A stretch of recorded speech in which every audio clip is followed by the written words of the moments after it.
से होने लगा था ये?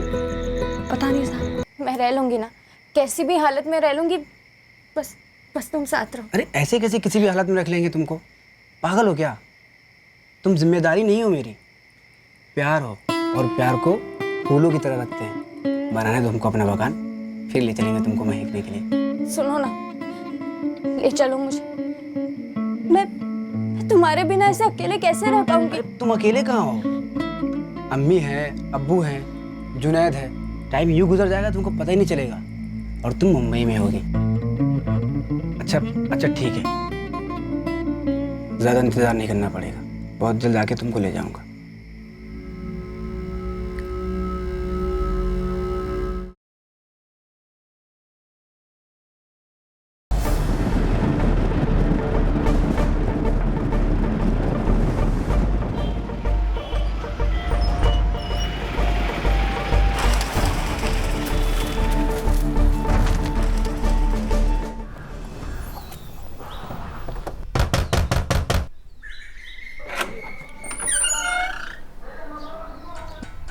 हमें नहीं पता अमजद कहाँ है।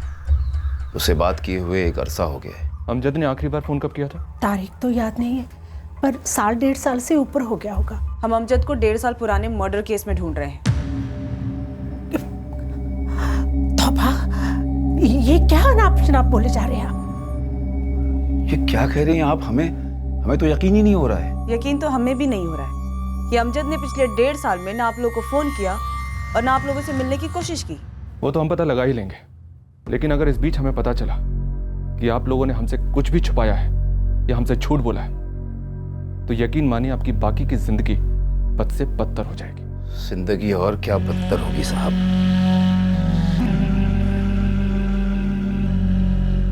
वैसे भी हमने आपसे कह दिया ना कि अमजद से हमारी आखिरी बार बात तब हुई थी जब आपके छोटे बेटे जुनैद ने अमजद की पहली पत्नी हसीना से निकाह किया। अब आप ये मत कहिएगा कि पिछले 1 साल से आपकी उन दोनों से ना तो बात हुई है ना ही फोन हुआ है। नहीं हुई बात, और अगर वो हमसे मिलने आएंगे तब भी हम उनका मुंह नहीं देखेंगे। मर गए वो हमारे लिए जो हमें जीते जी मार गए। जमाल जी, अमजद कितने साल पहले सोमापुर छोड़ के मुंब्रा के लिए निकला था? इस ईद पर तकरीबन 5 साल पूरे हो जाएंगे उसे। अचानक इतना बड़ा फैसला तुमने कैसे ले लिया बेटा?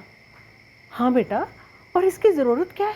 सब कुछ तो अच्छा चल रहा है, जमीनें हैं अपनी, जुनैद इतनी अच्छी पढ़ाई कर रहा है, और माशाल्लाह तुम्हारा काम भी अच्छा चल रहा है।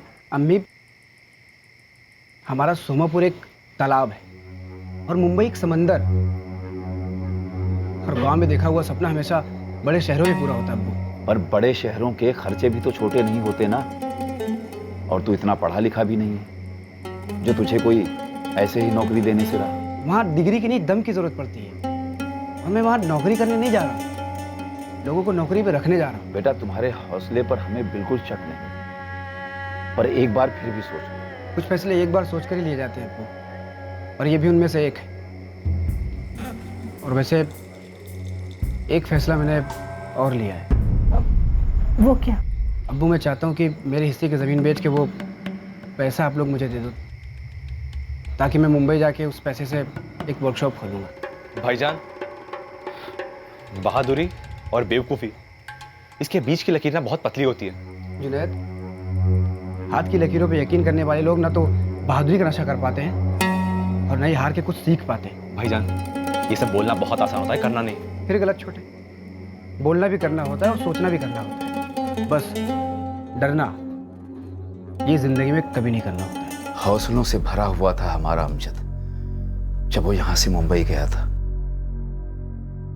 जैसा आप कह रही हैं, हमारा अमजद ऐसा कभी नहीं था। कम से कम आधा दर्जन लोग उस कत्ल के गवाह हैं जो आपके अमजद ने दिन दहाड़े किया था। किसी मुख्तार सिद्दीकी को जानते हैं आप दोनों? नहीं। अमजद का वो फोन नंबर दीजिए जिससे वो 1.5 साल पहले आप लोगों से बात करता था। 444871232। मुझे तो डाउट है ये नंबर ऑन भी होगा। और आरती, मुझे डाउट है कि अमजद के माँ बाप सच बोल रहे हैं। शरद जी, 8 जून 2014 को मुंबई में मर्डर करने के बाद क्या ये अमजद यहाँ आया था? उसके पहले मुंबई जाने में उसकी किसने मदद की थी? कौन था उसका मुंबई में? इन सारे सवालों के जवाब मुझे उसकी कुंडली के साथ चाहिए। निकालते हैं पूरी खबर पिछले 5-6 सालों की।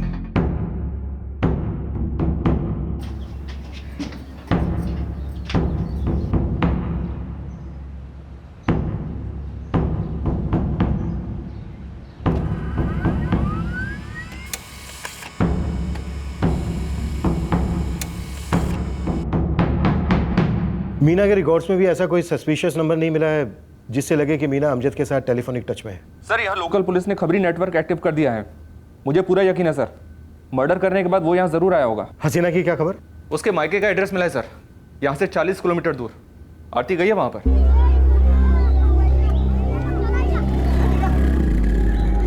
अजय, अमजद का हसीना से क्या वास्ता? उनका तलाक होके तो अरसा हो गया।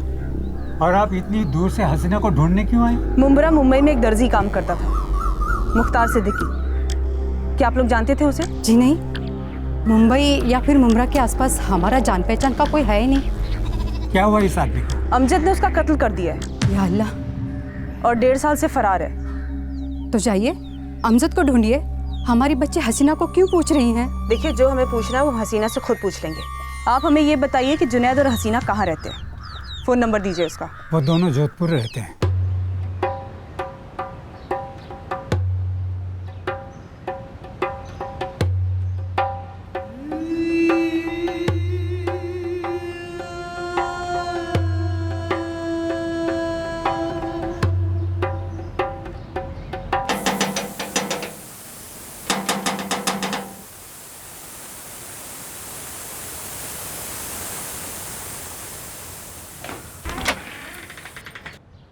कहाँ है तेरा शौहर?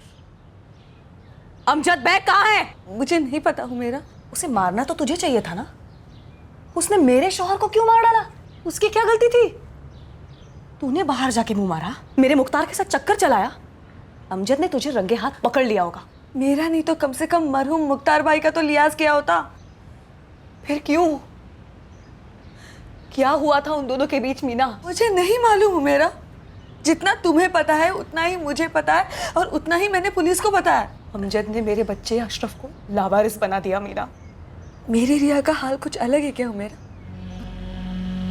जिस दिन से तुमने और अशरफ ने मुख्तार भाई को आखिरी बार देखा, उसी दिन से मैंने और रिया ने अमजद को नहीं देखा। 1.5 साल से भी ऊपर हो गया है। वो अभी भी तुझे फोन करता है ना? छुप छुप कर आकर मिलता है ना तुझे? ऐसा कुछ नहीं है। झूठ झूठ बोल रही है तू। तूने उसे छुपा कर रखा है। बता बता, कहाँ है वो?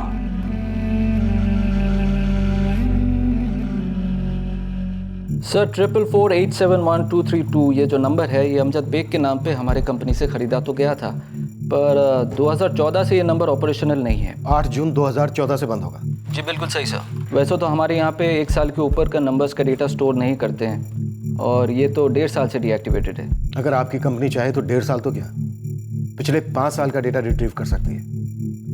आप हमें प्लीज अमजद के 1.5 साल की डिटेल्स दीजिए।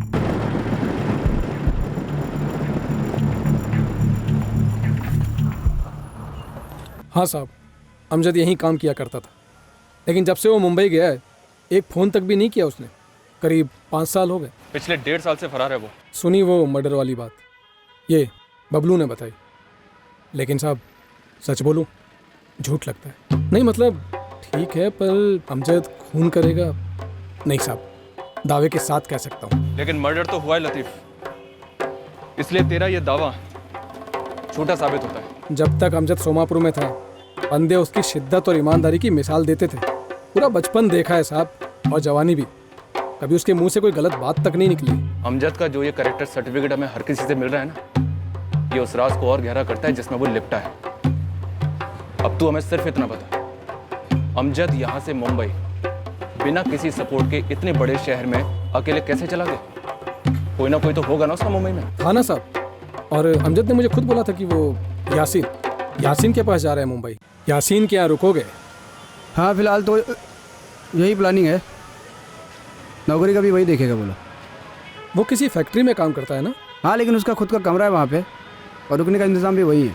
यासीन के एक छोटे से कमरे में तुम और हसीना रहोगे कैसे? अरे कुछ तो लिहाज कर उसका। अरे नहीं, अभी मैं हसीना को लेके नहीं जा रहा हूँ, अभी तो मैं अकेले जाऊँगा। पहले वहाँ जाके अपना बड़ा सा महल बनाऊंगा, फिर हसीना को ले जाऊंगा। ये यासीन जिसने अमजद को मुंबई में रहने की जगह दी, यहीं सुमापुर का रहने वाला था। उसका पूरा खानदान यही होगा। यासीन दरअसल शक्करपुर का है, बगल का ही गांव है। करीब 9 साल पहले मुंबई गया था। हाँ, उसके अम्मी अब्बू यहीं रहते हैं, पर अब पता नहीं। तुम किसी मुख्तार को जानते हो? मुख्तार सिद्दीकी? नहीं तो। बबलू, इस यासीन की मुझे डिटेल्स चाहिए और हो सके तो इसका नंबर भी। निकालूंगा साहब। सर, यूपी वाला अमजद का दूसरा नंबर जो है 4448711232, ये उसने ज़्यादा यूज़ ही नहीं किया है। देखिए ना सर, ज़्यादातर कॉल माँ बाप और पहली पत्नी हसीना को ही किया।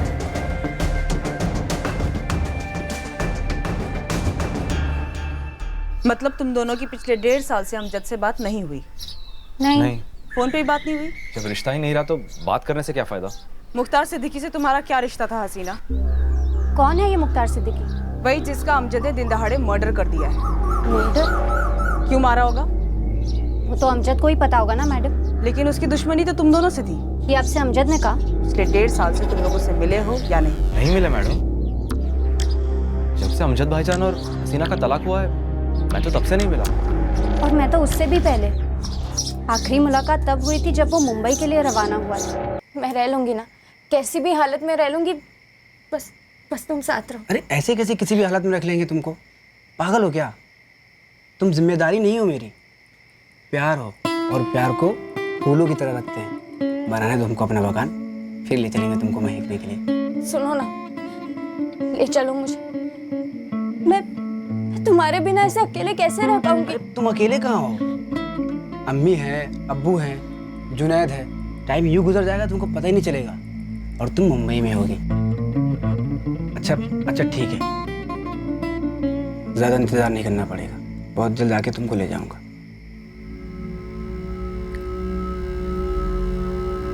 मैं इंतजार करती रही कि वो आएगा और मुझे मुंबई ले जाएगा। महीने के महीने पैसे जरूर भेजता था, पर कभी लेने नहीं आया।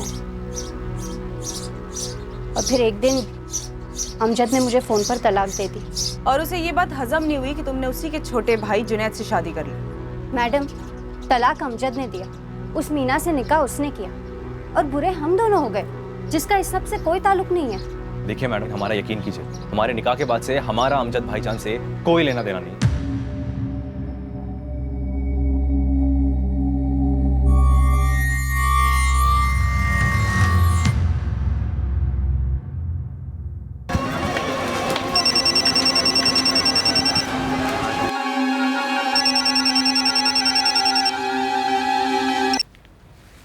हेलो, यासीन शेख? हाँ जी बोल रहा हूँ। साहब, आप पिछले 1.5 साल से अमजद को ढूंढ रहे हैं,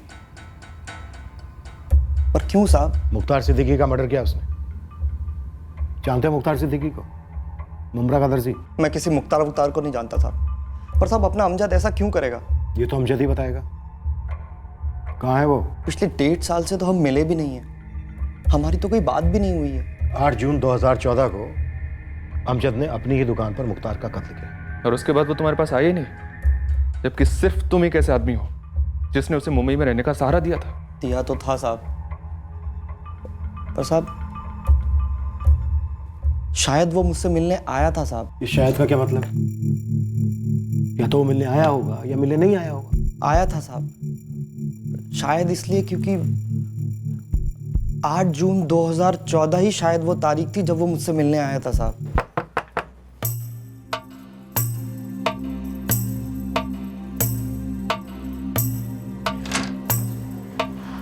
अरे अमजद भाई साहब, आप आइए आइए, अंदर आइए।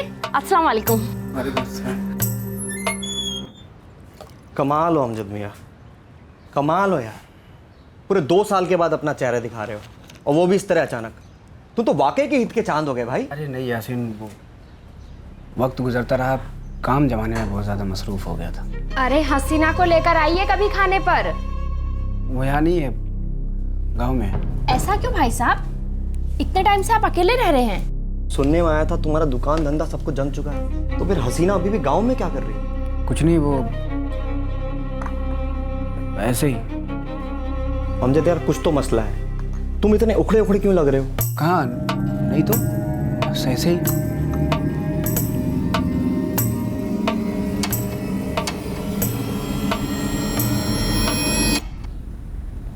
यासीन, अगर तुम्हें एतराज़ ना हो तो मैं आज यहीं रुक जाऊं? यार रुक जाओ, बिल्कुल रुक जाओ यार। लेकिन अमजद यार कुछ तो माजरा है। नहीं यासीन, ऐसा कोई मसला नहीं है। काफ़ी अरसे बाद हम लोग मिल रहे हैं ना, तो शायद तुमको ऐसा लग रहा होगा। उसने मुझे कुछ नहीं बताया किसी मर्डर वर्डर के बारे में। उसने बताया नहीं या तुमने छुपाया? मैं ऐसा क्यों करूंगा मैडम? माना कि अमजद मेरे बगल के गांव का है। जब वो मुंबई आया था तो मैंने ही उसको सहारा दिया था, यहाँ तक कि अपनी फैक्ट्री में उसकी नौकरी भी लगवाई थी। फिर वो मुमरा कैसे शिफ्ट हुआ? साहब दरअसल किसी ज़माने में मैं खुद मुमरा रहा करता था। अमजद को अपना खुद का धंधा करना था, तो मैंने उसको सलाह दी कि मुमरा में दुकान सस्ती मिलेंगी। गांव की ज़मीन बेचकर जो उसके पास पैसे थे, उससे उसने किसी बिलाल नाम के आदमी से दुकान खरीद ली। 2 साल ऐसे ही बीत गए, ना मिलना हुआ ना हमारी बातें हुई। यासीन, ये अमजद एक वांटेड क्रिमिनल है। हमने इसे कहाँ नहीं ढूंढा, सोमापुर, जोधपुर भी गए। इन सब के बारे में मुझे कुछ नहीं पता था साहब। किसी मीना बेग को जानते हो? नहीं मैडम। अमजद और कहाँ जा सकता है, कहाँ छिप सकता है? नहीं पता साहब। ठीक है, शुक्रिया साहब।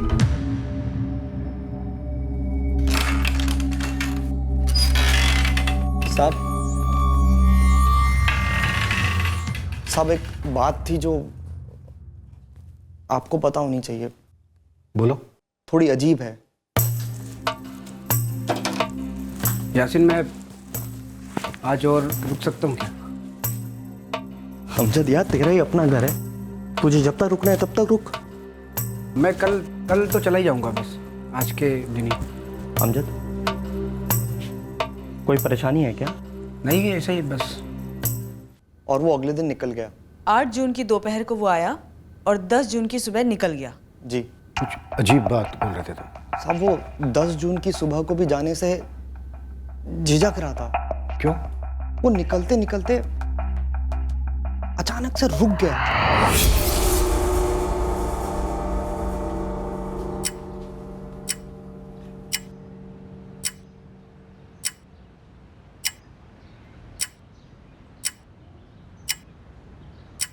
ये आपकी घड़ी सही है क्या? नहीं, मेरी घड़ी में 10 बजे और इसमें 10:05। अभी देखो 10:06 हो गई। होगी 5-6 मिनट आगे। मैं एक 5 मिनट रुक के चलूं?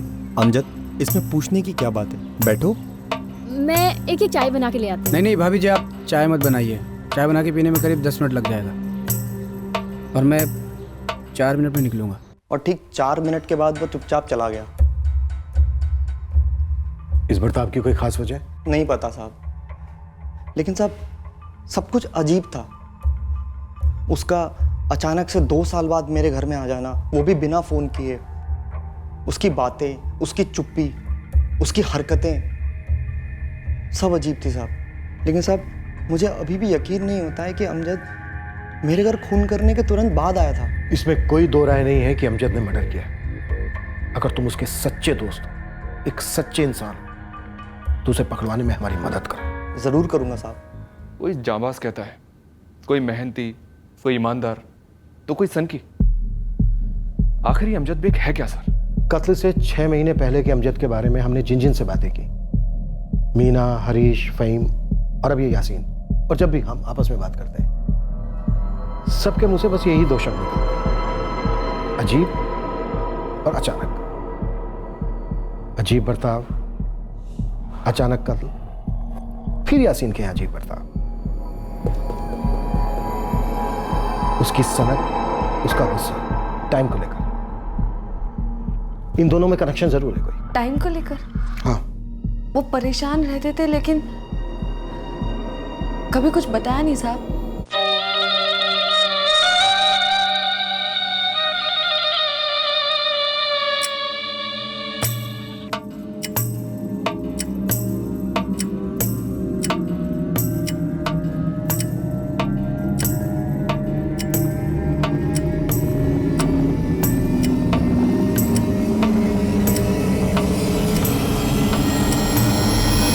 बार बार टाइम को देखते तो थे वो, बहुत परेशान रहते थे। उनका काम खराब होने लगा था। अक्सर पूरा दिन वो एक लफ्ज भी नहीं कहते थे। रात रात में उठकर ही खिड़की के पास बैठ जाते थे।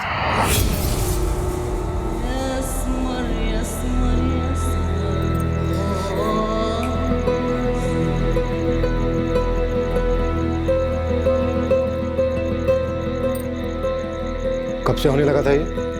पता नहीं साहब। मीना, अमजद की दुकान पे काम करने वाले दोनों लड़के हरीश और फहीम, ये दो बताते हैं कि अमजद खुद से अपने काम को मना करने लगा था। मुझे इसके बारे में कुछ नहीं पता। कोई बीमारी वगैरह, कोई इलाज चल रहा था क्या उसका? नहीं, मतलब उन्होंने मुझे कभी कुछ बताया नहीं साहब। जब अमजद को ये पता चला था कि उसकी पहली पत्नी हसीना ने उसके छोटे भाई जुनैद से शादी कर ली है, तब उसे सदमा लगा था, कुछ अजीब सी हरकत करने लगा था। हाँ, उन्हें बहुत गुस्सा आया था, लेकिन सदमा मैं नहीं कह सकती साहब। दुख तो सिर्फ इस बात का है कि मैं अमजद भाईजान को ये बात समझा ही नहीं पाया कि मुझे तुमसे प्यार तुम दोनों के तलाक के बाद हुआ, उसके पहले नहीं। क्या फर्क पड़ता है जुनैद? अमजद ने तो वैसे ही मुझे ठुकरा दिया था फोन पर। फर्क सिर्फ इसीलिए पड़ता है क्योंकि मुझे लगता है कि अमजद भाईजान ये समझते हैं कि मैंने उनके पीठ पीछे वार किया। जुनैद सही बता, मैं यहाँ मुंबई में खून पसीना एक कर रहा था, तू वहाँ मेरी बीवी के साथ, अपनी भाभी के साथ क्या कर रहा था? नहीं अमजद भाई, ये तो इस दुनिया का सबसे बड़ा झूठ है।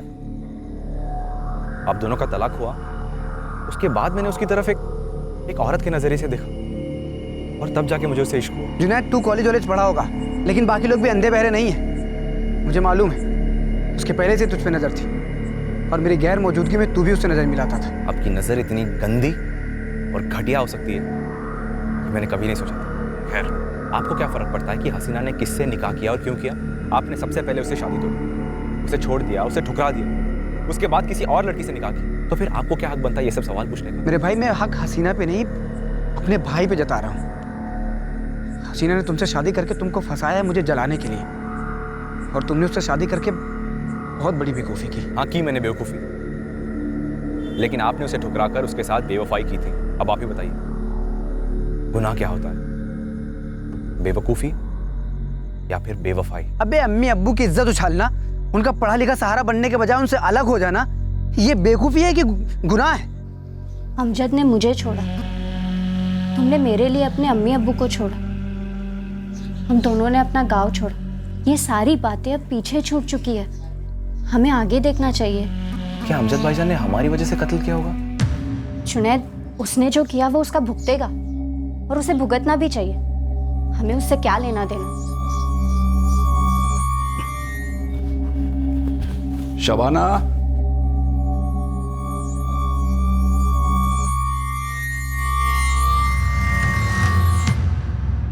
सोमापुर में अमजद का घर 24 घंटे सर्विलेंस पर है सर, लेकिन अभी तक कोई भी स्पॉटिंग नहीं हुई है।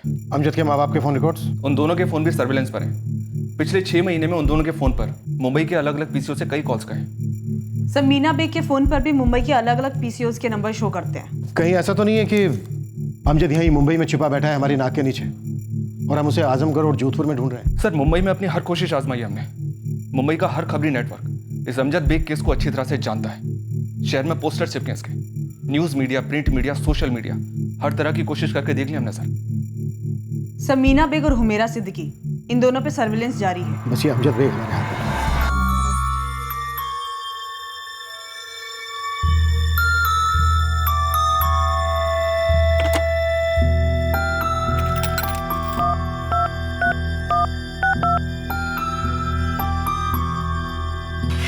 सर, मलाड ईस्ट का कोई पीसीओ था? मलाड ईस्ट?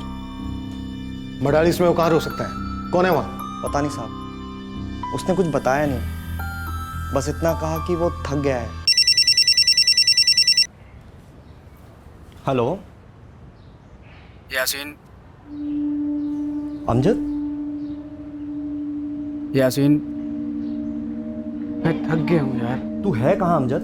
यासीन, मेरी मदद करो भाई, मुझे मालूम है कि पुलिस मुझे ढूंढ रही है और तुम्हें भी पता होगा कि मैंने कितना बड़ा गुनाह किया है। ऐसा क्यों किया अमजद तुमने? यासीन, पुलिस मेरी खाल उधेड़ देगी ना। पुलिस तुम्हें पिछले 2 सालों से ढूंढती, तुम सरेंडर कर दो, वो लोग तुम्हें छुएंगे भी नहीं।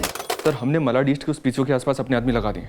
अगर बाई चांस अमजद वहां लौटा तो मलाड ईस्ट की खबरों को भी एक्टिव कर दिया है। यासीन, देखो उसने तुमसे कांटेक्ट किया है, मतलब भरोसा करता है तुम पर, वो तुमसे दोबारा भी कांटेक्ट करेगा। ओके?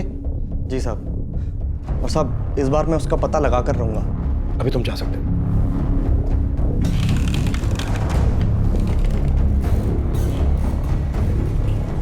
कदम, आरती, इस यासीन का फोन टैप करो। अगर ये हमारे साथ डबल गेम खेलता है तो हमें पता चलना चाहिए।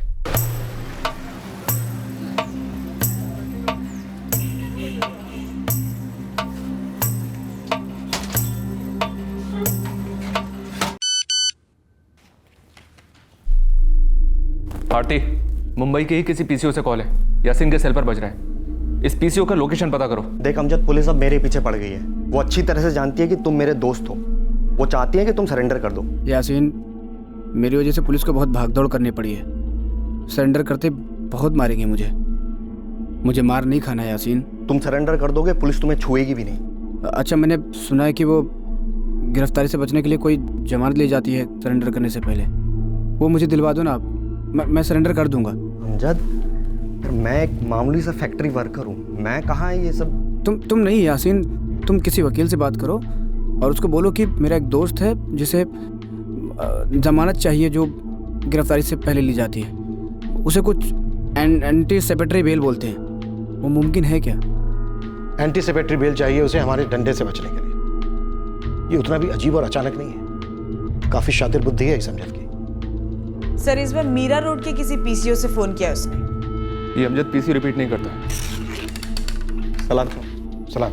यासीन, ये तुम्हारा दोस्त अमजद कैसा आदमी है? साहब, मैं तो खुद थोड़ा हिल गया हूँ। साहब, ये एंटीसिपेटरी बेल। हाँ साहब। साहब, ये कुछ होती है क्या? होती है, वो हम उसे दिलाएंगे। क्या साहब? एंटीसिपेटरी बेल दिलाएंगे। जो गेम ये हमारे साथ खेल रहा है वही गेम हम इसके साथ खेलते हैं, लेकिन हमें ये किसी भी हालत में हमारी कस्टडी में चाहिए। यार अमजद, यकीन कर मेरा, जमानत के कागज सारे रेडी किए हुए हैं, एक अच्छा वकील भी किया हुआ है।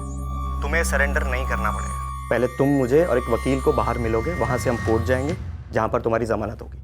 ये सब तुम्हें उस वकील ने बोला है मुझे बोलने के लिए कि तुम पुलिस वालों के साथ मिले हुए हो? सही है। पहले मुझसे मदद मांगते हो, फिर मेरे इरादों पर शक करते हो। नहीं यासीन, ऐसी कोई बात नहीं है। सर, इस बार नाला सुपारा से फोन था, पूरे शहर भर से फोन कर रहा है ये। अमजद, इसके अलावा तुम्हारे पास और कोई चारा नहीं है। सरेंडर कर दो, इससे तुम्हारी जिंदगी तो बचेगी, साथ में मेरी जिंदगी भी आसान हो जाएगी, जो इस वक्त मुश्किल में है तुम्हारी वजह से। अमजद, फोन पे हो? परसों मिलूंगा 2 बजे। कहाँ? Thane railway station, platform number 1। Sir, team के पहुंचने से पहले ही अमजद भाग गया। लगता नहीं कि फिर से वो उस पीसीओ पे मिलेगा। उसने परसों थाने स्टेशन आने के लिए कहा है सर, और इस वक्त हमारे पास उसकी बात पर भरोसा करने के अलावा और कोई चारा है भी नहीं। भरोसा करते हैं उस पर और इस यासीन पर भी नजर रखते हैं।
पक्का तो नहीं पता सर, फोटो में ऐसा तो नहीं दिखता।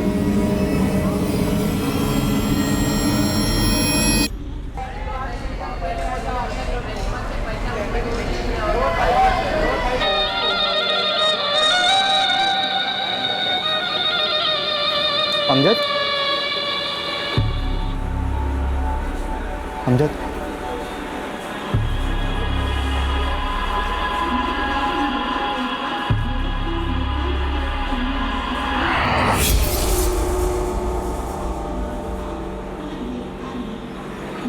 दो साल से बहुत घुमा गया तूने अमजद बेग।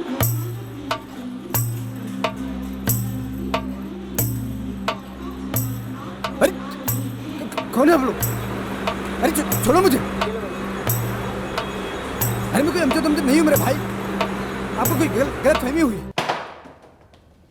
सर ये तो वही पुराना रगड़ है कि अमजद नहीं है। सब बेसुरे को थोड़ा सुर में गवाते हैं, सब याद आ जाएगा। मेरी याद को कुछ नहीं हुआ है। मैं बोल रहा हूँ मैं अमजद नहीं हूँ।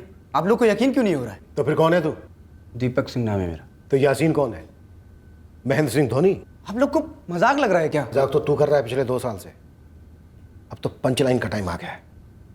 आरती सर, मीना और रिया को बुलाओ, देखते उन्हें ये चुटकुला कितना पसंद आता है। रुको। अमजद बेग, मुख्तार सिद्दीकी को क्यों मारा तूने?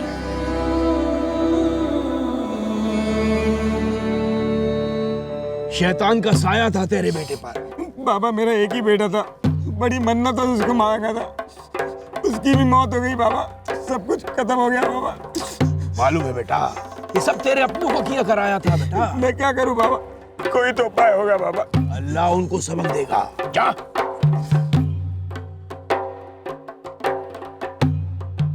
अस्सलाम वालेकुम। वालेकुम अस्सलाम। बाबा, आपने उस आदमी से कहा कि उसके बच्चे की रूह किसी ने कब्जे में कर लिया था, इसलिए उसका इंतकाल हुआ। जमीन का मसला था उसके अपने भाई के साथ। उसके बड़े भाई ने उसके बच्चे की रूह जादू से कैद कर ली थी, ना भरने वाला घाव दे दिया बेचारे को। तो बाबा ऐसे जादू टोने से किसी की रूह को कब्जे में किया जा सकता है? शैतान एक हकीकत है बेटा, शैतान हर जगह घूमता है।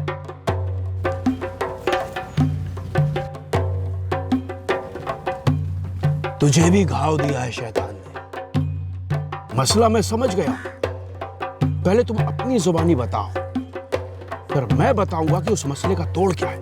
मेरी पहली बीवी है ना, उसने मेरे छोटे भाई को पता नहीं क्या खिला पिला दिया है। वो उसके लिए पागल हो गया कि निकाह कर लिया उससे। तो तुझे लगता है कि तेरी पहली बीवी हसीना ने ये तेरे छोटे भाई से निकाह तुझसे बदला लेने के लिए किया है? तू जो सोच रहा है सही सोच रहा है अमजद। तेरी पहली बीवी हसीना ने तेरे भाई को कब्जे में कर लिया है और वो तुझे बर्बाद होता देखना चाहती है। तुझे इस जाल में फंसकर किश्तों में मरने की जरूरत नहीं है, समझ रहा है ना बेटा? इस वक्त वो तुझ पर हावी है हसीना। उसने तेरे अंदर का सारा सुकून चूस लिया है। मुझे भी ऐसा ही लगता है। उसके इस टोने का तोड़ निकालना होगा, उसके सारे नापाक इरादों को रोकना होगा। कैसे बाबा? इसका इलाज क्या है? ये अपनी पहली बीवी हसीना की राम कहानी मत सुना हमें, नहीं तो हमारे पास टाइम है और ना ही मूड। सीधा मुद्दे पे आ। मुख्तार सिद्दीकी को क्यों मारा तूने? मेरी जिंदगी के चीथड़े उड़ रहे थे सर। कुछ भी करके कैसे भी मुझे अपनी बर्बादी को रोकना था बस। 10:21 सम है या विषम है? 10:21 सम है या विषम है? विषम। और 10:20 वो सम। जब भी कोई काम करो पहले घड़ी देखो। विषम जो भी हो काम मत करो। विषम यानी कि 1, 3, 5 या 7 ये पंखे ठीक नहीं कर रहा। हाँ 2, 4, 6 हो ठीक कर डालो। समझ रहा ना मेरी बात? जी समझने की कोशिश कर रहा हूँ। विषम जो है वो बर्बादी का रास्ता है, खात्मे का। जब भी कोई काम करो अपनी नजर घड़ी पर रखो। सम हो तो काम कर लो बस। मत खोल हरीश। अमजद भाई एक बार खोल के तो देख लो ना। बोला ना हरीश, आपकी घड़ी सही है क्या? हाँ मतलब सही होनी चाहिए।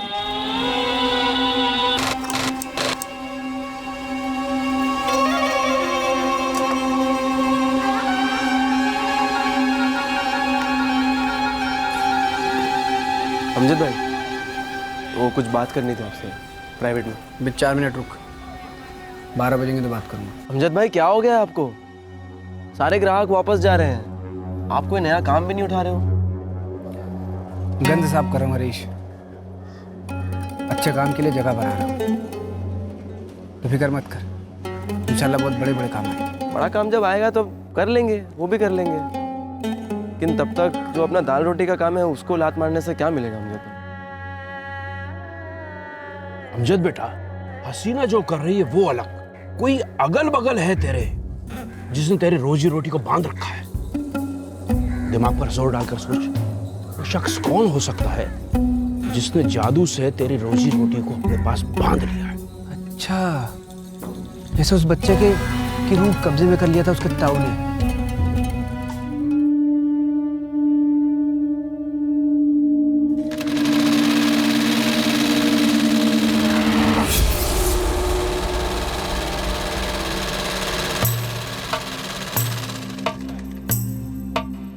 ये क्या है? ये क्या बदतमीजी है मुख्तार? तो अमजद भाई, ये यहाँ क्यों फेंका? अरे मैंने नहीं फेंका, और मैं क्यों फेंकूंगा ये? तूने फेंका तो कैसे आ गया ये? अब अपने आप आ गया क्या? अमजद मियाँ, नशा वशा तो नहीं करने लगे आजकल? अरे ये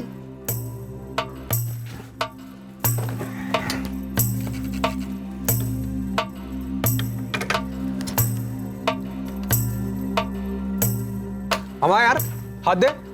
ये कोई फेंकी थोड़ी जाती है, उड़ जाती है, गिर जाती है, और रात में बंद करते समय सारा का सारा समेट लेता हूँ, एक भी धागा नहीं मिलता है। तो ये सब क्या है? देख अपनी आंखों से देख ना, ये सुबह से लेकर शाम तक ये दुकान के दरवाजे भी पड़ा रहता है। ये मनहूसियत है। ये तेरे को एक चीज नहीं पता तो जान ले, ये सब कूड़ा करकट जहाँ होता है ना वहाँ बरकत नहीं आती, शैतान आता है। क्या बकवास कर रहे हो? दुकान की बरकत बांध रखी मनहूसियत फैला के। अच्छा ये शैतान है ना, ये शैतान है ना, तो मेरा धंधा क्यों अच्छा चल रहा है बता? तो आपसे इस दुकान का भाड़ा तू 5,000 देगा, वरना अपना सामान समेट और निकल यहाँ से। ये क्या जाती है? पूरे 1 साल का किराया एडवांस में दिया है मैंने, और एक भी पैसा ऊपर से नहीं दूंगा मैं। अब अगले 1 साल तक ना यहाँ से कोई सुई हटेगी ना मुख्तार। मेरी रोजी रोटी को अपने कैद में कर लिया था मुख्तार ने। कभी नींबू मिर्ची फेंकता था तो कभी कपड़ों के टुकड़े। पूरी मनहूसियत फैला के रखी थी, हर वो मनहूसियत मेरे दिलो दिमाग पे हावी हो रहा था साहब। और अपनी पहली बीवी हसीना का गुस्सा तूने बेकसूर मुख्तार सिद्दीकी पर निकाल दिया। नहीं साहब, बहुत ही चालाकी से मेरे सारा काम को अपने जेब में रख रहा था। मैंने बड़े प्यार से समझाया उसे, बड़ी दलीलें दी कि इसे जादू टोने वाली चीजें मत फेंका कर, लेकिन सुनता ही नहीं साला शैतान का बच्चा। और उस दिन भी सुबह जानबूझ के वो काला कपड़ा फेंका था मनहूसियत फैलाने के लिए, और वो काला कपड़ा एकदम डरावना था।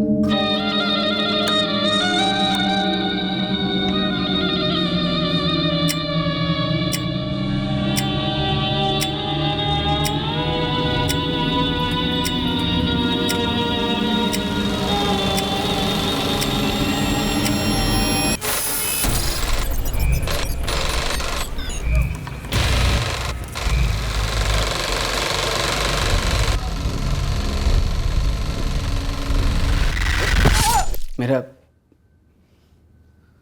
सर घूम गया और चक्कू चल गई साहब। बस इतनी सी बात थी? इसके अलावा तेरी कोई दुश्मनी नहीं थी मुख्तार से? वो मुझसे भूल हो गई साहब। कहाँ था 2 साल? 2 साल कहाँ था? यही था मुंबई में, छोटा मोटा काम पकड़ता था और 2-2 महीने पे छोड़ देता था।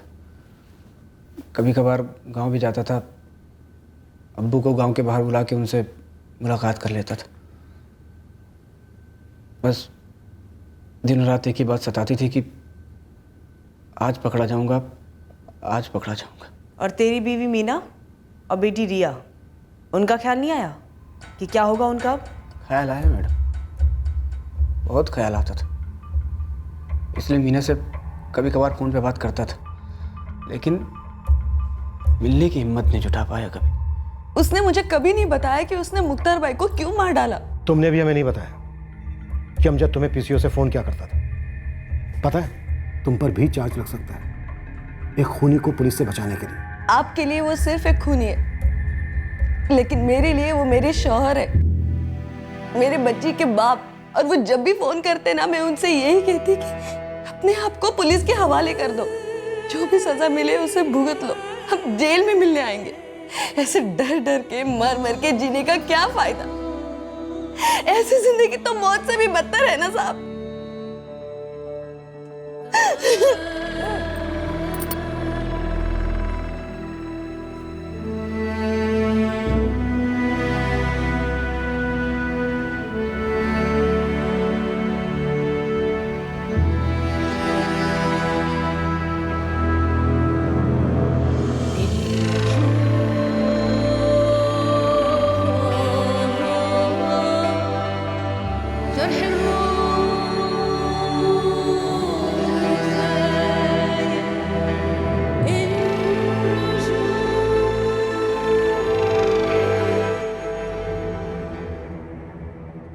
उस बाबा को हमने काफी खोजा, पर अभी तक हाथ नहीं लगा है। क्यों जाते हैं ऐसे ढोंगी बाबा के पास लोग?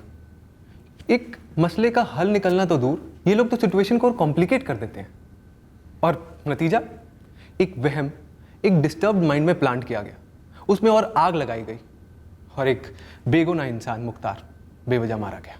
इस कत्ल का कारण अगर कोई पेपर पर पुट डाउन करे तो क्या लिखे? वहम, मेंटल प्रॉब्लम, जबकि विक्टिम और अक्यूज में से किसी की भी कोई क्रिमिनल हिस्ट्री नहीं थी। दोनों ही मेहनती लोग थे और अपनी अपनी फैमिलीज के लिए बेहतर जिंदगी बना रहे थे। ये इस केस का एक दुखद पहलू तो है, पर ऐसा कोई पहली बार नहीं हुआ है। हमने कई ऐसे केसेस देखे हैं जहां पर नॉर्मल मेंटली स्टेबल लोग अपनी जिंदगी के किसी प्रेशर में आकर इन पाखंडियों के विक्टिम्स बन जाते हैं, उनके हाथों की कठपुतली बन जाते हैं। ये विक्टिम्स अपनी चेतना, अपने लॉजिक एक तरफ होने देते हैं और पूरी तरह से बेमतलब वहमों को पालते हैं इस उम्मीद में कि इससे उनके तनाव भरे मसले हल हो जाएंगे। ऐसे पाखंडियों के खिलाफ सख्त कानून तो है, पर उनके विक्टिम्स का क्या करें, जिन पर कानून की नहीं बल्कि इन अंधश्रद्धाओं की हुकूमत चलती है।